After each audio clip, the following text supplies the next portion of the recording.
Penguin Random House Audio presents The Anatomy of Dreams by Chloe Benjamin. Read for you by Brittany Pressley. Part 1. Dusk. Chapter 1. Eureka, California, 1998. When Gabriel returned to me, I was 21, and I was in the middle of the long summer before my senior year of college. At the time, I was a realist. I was at the top of my class, and I didn't think there was anything anybody could tell me that I couldn't figure out myself. Coincidences. Accidents. I believed in those.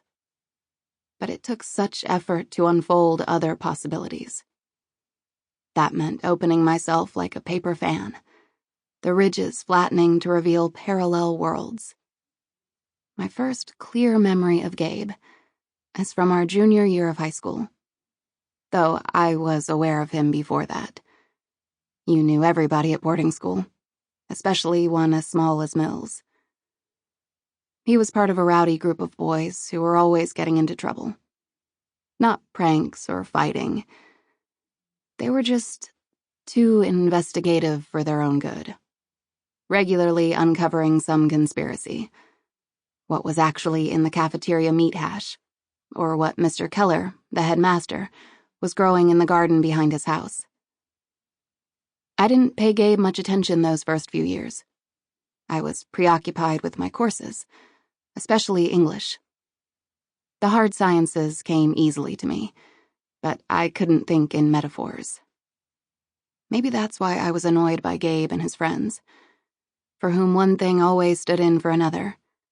The corned beef and the hash was dog meat, and among the strawberries and celery and mint I had seen with my own eyes, Mr. Keller was growing oleander to make poison. In our third year, though, a lunar eclipse brought us together. Mr. Cook, our physics teacher, had been talking it up all semester, and our class had permission to see it. It would be at 6:51 p.m., dinner time, but that night we ate outside. It was cold, but not snowing. In Northern California, January brought steamy haze that lent each evening a feeling of dark eventfulness. We carried out blankets and trays and huddled at the top of Observatory Hill, where Mr. Cook had once shown us how to chart the phases of the moon. I sat with Hannah McGowan, my roommate and best friend, who was telling me a story in a rapid, hushed voice and at one point said, "Sylvie, Sylvie," but I could hardly hear her. Her voice trailed into the air like fog as we waited for the moon to change. Mr. Cook had told us that a lunar eclipse could only occur when a full moon was perfectly aligned with the Earth and Sun. For just a few minutes, he said, our planet would cast two shadows, and the moon would travel through them. Light from the sun, passing through Earth's atmosphere, would bend toward the moon, and our rock would transform.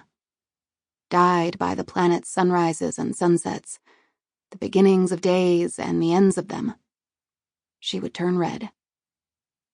I knew all of this, but I was still unprepared for the feeling that came over us when it happened. Slowly, Earth's shadow moved in front of the moon, covering it almost completely. But the moon fought back. Like a phoenix, she shed her ashes and caught fire. We gaped at her change in costume. She hung, a blood orange in darkness.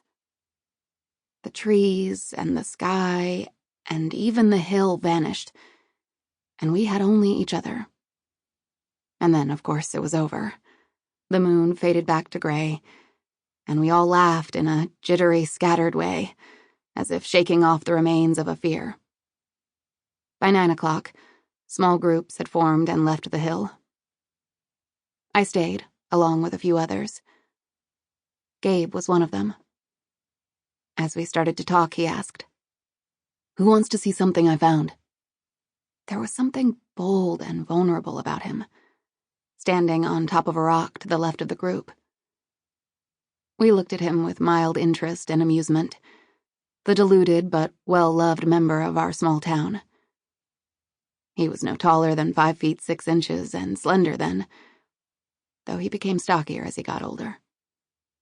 He had the square, densely determined face of a pit bull, hazel eyes and a thick swath of brown hair that whipped around in the wind like a wild halo. Sometimes the girls on my floor gossiped about him, saying he had a Napoleon complex. Now, another boy shouted at him to get off the rock. But Gabe stayed, his eyes swooping from face to face like a low bird before landing on mine. I shivered. Was it dread? Pity? Or perhaps, somewhere, the thrill of election? "I'll see it," I said. There were whoops and catcalls as we left down the hill, but Gabe plunged silently into the redwoods. The trees surrounded Humboldt County and its bowl of bay, filling our campus with a sweet, grandfatherly smell. I thought of turning back. I'd never had a violation before, and if we were found in the woods, we could both be suspended. But I decided against it. Just as I knew Gabe's reputation, I knew my own. A goody-goody, uptight, not a daredevil like him and his friends. I found them irritating, sure. But when I watched them laugh raucously at lunch or play soccer before dinner, falling whole body into the mud, sometimes I wished I wasn't always a spectator. We emerged in the clearing beside Mr. Keller's house. Trespassing here was much worse than being caught in the woods. Mr. Keller was 45, a firm-bodied man with a bald head and stark, Germanic features. Besides being headmaster, he taught an upper-level psychology course that people practically fought to get into. Dynamic, creative, and impishly appraising, he demanded more of us than any other teacher. He was the harshest, too. "Jesus Christ, Gabe," I hissed. "Don't freak out," said Gabe. "I won't do anything untoward." He said the last word, one of Mr. Keller's favorites, with special emphasis. The headmaster's house was a 2-story brick structure, with small, turreted rooms rising up like pointed attics. But Gabe led us around to the garden, a square plot inside a silver-gray fence. 2 stories above us, the tall windows glowed with light. Gabe barely glanced at them before stepping lightly through the unlatched gate. I edged inside the gate and followed his footsteps. He wound through the plants with such dancer-like precision, I suspected it was not his first time there. The sun was long gone. In the moonlight, the flowers and vegetables Keller tended glowed with the otherworldly iridescence of deep-sea creatures. "Everyone's probably back in the dorms," I whispered. "So find whatever you want to show me or don't. Keep your voice down." Gabe held my eyes. "Come here." He was in the corner of the garden, pointing to a little patch inside the 90-degree angle of the fence. Below his finger was a flower. Large. A fuchsia color so vibrant I could see it in the dark. When I bent closer, I saw it was not 1 flower but 2, or 1.5.